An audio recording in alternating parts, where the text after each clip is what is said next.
Welcome to Living Chassidus. Together, let's live the Chassidus we learn.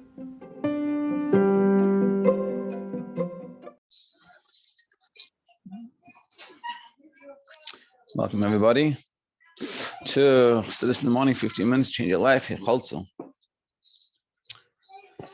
Continuing on about Kabbalistic terminology, but don't worry, soon enough we're going to go into the practical application of it. Another thing to think about that I was thinking, when we talk about these things, these levels of like Toyo and Tikkun, we have to understand that everything that happens in our lives is not just a random act coming from nowhere, but you have to understand it's a whole world of things happening, worlds, and what's expressed down here is sort of the final result of it. So it's a very, very powerful lesson that we think of things happening, that something happens to us, or someone says something to us not nicely, or we see something not good. We have to realize that it's not just this little physical world. That's where it exists, but it's coming from higher places and different things, different levels, and all from all these different areas. So we would up to page 21. So we're discussing the idea of Toyo and Tikkun. That Toyo was a world full of lights, and that's like people, in a certain sense. It's like the story with Rabbi Akiva's students, in a certain sense. I wouldn't say I'm not gonna judge them anyway, but they had a lot of light. They all had an opinion. All understood Rabbi Akiva's ideas, but they weren't able to get along with each other. They weren't able to come and speak to the other person, and try to understand where the other person is coming from. And it didn't work. And that's sort of like Toyo, that they all have the Toyo, all the lights. The Chesed has its Chesed. That's all it wants to do. And the Gvura has its Gvura, that's all it wants to do. And they couldn't come along. And that's what we're saying. And essentially also we're bringing a contrast between the 7 Canaanite nations that were in Canaan at the time, which we had to conquer them, versus Midian, we didn't have to conquer them. It wasn't a war of conquer. And one of the explanations that we're talking about is because those 7 nations are referring to the 7 middays, the 7 emotions, attributes we have to work on.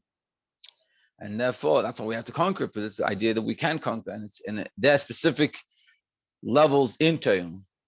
Whereas Midian is like Toyo in general. That's what we're going to discuss today. Okay. I don't remember exactly where we're up to. I think up to top of page 21. So each of these 7 nations represent a specific klippa, one of the specific attributes of Toyo. Yeah, so you have the Kanani, the Chiti, which is the Kanani, we said is Chesed, the Chiti is Gvura, and the 7 nations all represent a different level that we have to work on, as opposed to the specific attribute of holiness. And they're in contrast to the positive, the holy levels. The Jews were charged with the mission of conquering the land of these nations and transforming them into Eretz Yisrael in a spiritual sense. That refers to man's efforts to refine and transform his emotional qualities. So what does that mean? It means that we have to work on ourselves. And this is sort of a maimer of Yishlach Yeshua. It's a famous maimer that Rebbe gave out. And the idea is, what we're saying here is that just like we have to conquer these 7 nations physically, so to spiritual, we have within us this our world, which is Canaan. We have to transform it into Eretz Yisrael. We have to take those emotions that we have of Chesed and Gevurah and recognize where we have them and recognize if they're going to the wrong direction. And they're pulling us, are separating us from ourselves. And like one example, I don't know if I talked about this in the beginning, but I was thinking about it, that like you can eat as one thing that you do. I eat. And then you go to work, there's nothing you do, and you go to learn, nothing you do, and you hang out with your friends, nothing you do, and go to bed, nothing, and they're all separate things. But you can combine them together. You can make good decisions about what you eat for breakfast. You say, I'm going to eat something healthy, I'm going to make sure I have a healthy lunch. Why? So I can have a fully productive day full of energy. And then when you go to work, why am I working? I'm working because I have to work like a man. Part of being in this world is you have to work, or I have to, whatever it is that you do, that's part of the mission while you're here. And then when you go home, you have to eat something. So I'm going to make sure you eat something healthy. Why? So I have the energy to fuel my day. And then I'm going to learn. Why? And all come together. I have to make sure to go to bed on time. I have to make sure to learn now. actually hang out with my friends, but not spend too much time while I hang with my friends, because it's important to have relationships with people and to connect. And then your whole day is doing a lot of different things, but all these things are combined together. They're all part of the same goal. Whereas you can have separate things. You have breakfast, I'll eat something that's enjoyable, that I like, it tastes good. It's not healthy, but who cares? I like the waffles with ice cream. But then the rest, and then you struggle through your day because you have the sugar rush that you crash from, and you're constantly trying to look for something to eat, and you end up getting more sugary things. Then when you go to work, you have a hard time work. And then when you finish work, you go home, you eat something else. Let me hang out with my friends. You hang out for 5 hours. You don't get to learn anything. You don't go to bed on time. And then your next day is also ruined because you went to bed so late and you're tired. And essentially what you're doing is you're having separate days or separate things. Whereas in Kedusha, they all come together. That everything you do from the time you wake up, or really from when you start to go to bed, they're all connected with the same goal in mind. So the clear midyan, by contrast, does not relate to a specific attribute. And this is all when we're talking about different levels of emotions. Whereas klippa of midyan is not a specific emotion. It's everything. It does not represent any attribute of Toyu, but rather the entire realm, which in general is characterized by separation division. The whole characterization of midyan is separation. That it's not a specific issue, it's the general issue of separation. Just everything is separated. Midyan refers to the fundamental characteristic of Toyu, the room as a whole. Hence it is described as separate branches, because it's separating. This trend towards separation is the primary reason for the shadowing of the vessel of Toyu, and this is the essential reason why those shviras kelim, why the vessel of Toyu broke. It's because of midyan. Because the other levels, as much as they couldn't get along, but it seems like we're saying is that clip of midyan is just, we have to separate. Everything has to be separated, and that destroyed everything.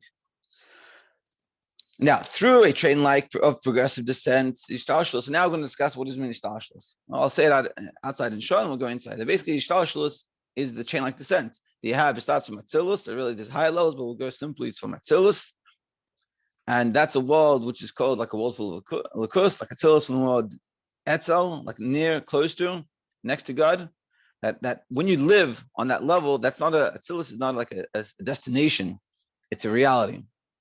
So when you live in that Atzilus reality, you're totally connected to God, and everything you do, you see godliness, it's God everywhere. That's an Atzilus. And it's like the word Atzilus, and the word Etzel means close to, by, meaning it's next to, close to, connected to God. Then you have Bria, which is Bria means a creation. That's the point where there's a created being, there's something, there's a sort of feeling of separateness. Then God. There's not just godliness. Atzilus is only godliness. Bria is us and godliness. It's not a separated thing, but it's still us and godliness.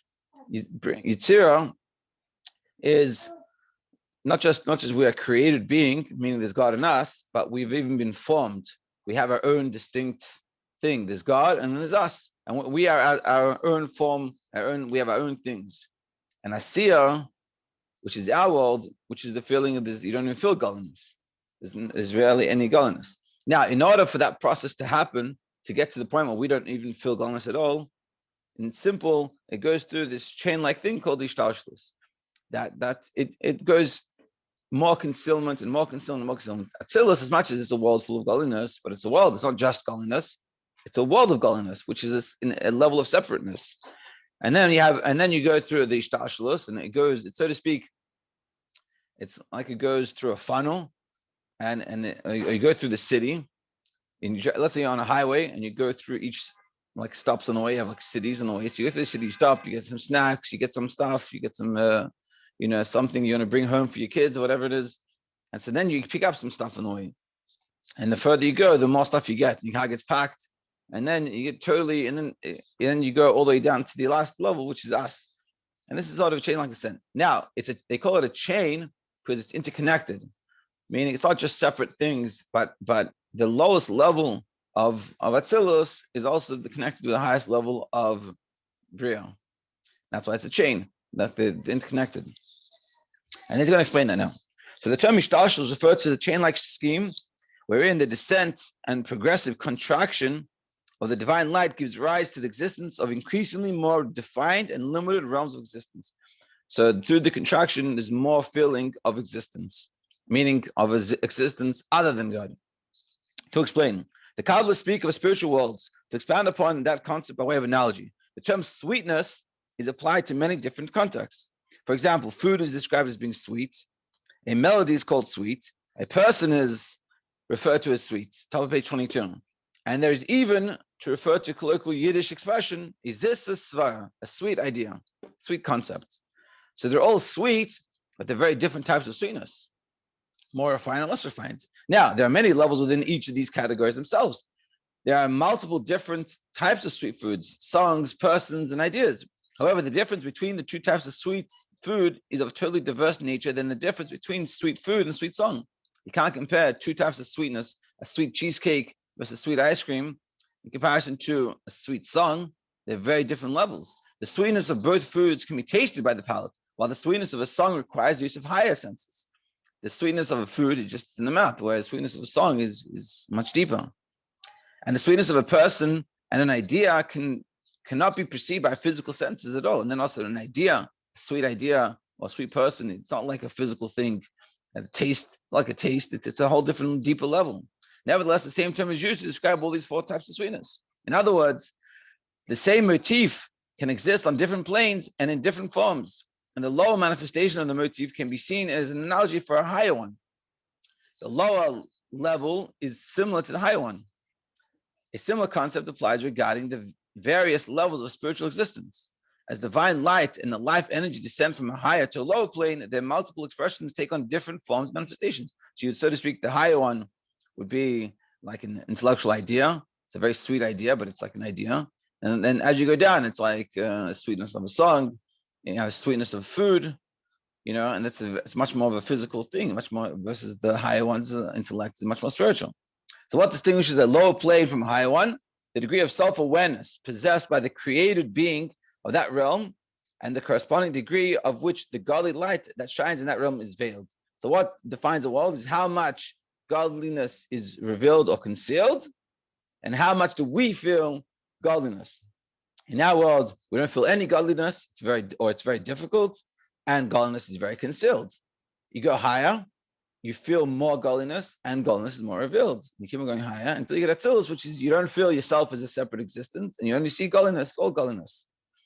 In that vein, Chassidus interprets a verse about King Shlomo's wisdom. It says he related 3,000 analogies. So explains, what does that mean? That King Shlomo would relate 3,000 analogies for every Torah concept. Meaning, it wasn't 3,000 different ones. He would see and explain to others every Torah idea as it exists on 3,000 planes of existence. There's all these levels of existence. On each level, he would explain it. And each analogy he gave was a manifestation of the same concept on a low level of existence. And he would go from the easiest way to him explain it on the highest levels. And as they went down, he'd explain it more and more, and more difficult to explain because we're going on more closer levels. Since these levels of existence follow a pattern of progressive descent, they're considered as a link in a chain. Because essentially the same thing, they're all connected. The above explanation is appropriate to describe seder hishtalshelus as a whole. However, an additional explanation is necessary with regards to the sparks of Toyu. So this is how the general world works, from Atzilus and down, but Toyu is different. The seder hishtalshelus as a whole is described as having undergone a chain-like descent, i.e. the lower level shares a connection to the higher level. In contrast, the sparks of Toyu are described as having fallen, i.e. the lower state is not directly connected to the source. They're not connected to where the source. They fell. They didn't then slowly progressively come down this ladder.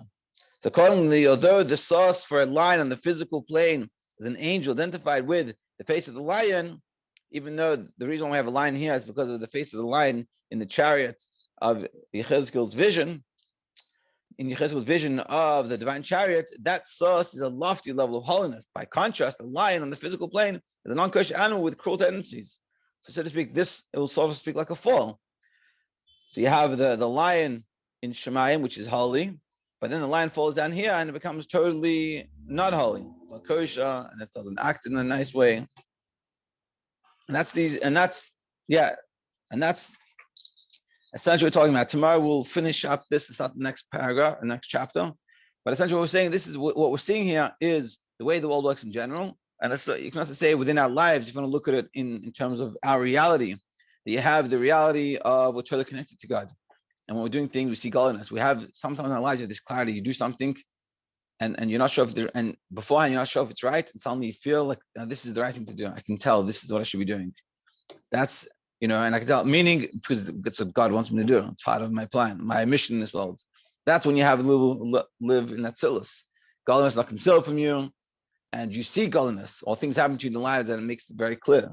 Then you have the little bria, which is less revealed, and you don't see godliness as apparent, and it's hard to make the decisions. And then you come all the way down to the galus, which is in this physical world, where not just you don't see godliness, you're totally confused. And if you think in the simple sense in life, you have confusion about decisions in life, what should I make? And you're living on an asiya plane. And our job is to try to live on an atzilus plane, to get ourselves more connected to more spirituality and more revealed in that way. And that shows we're more connected to those higher levels. So yeah, we should be able to be more connected, and we'll be continuing tomorrow.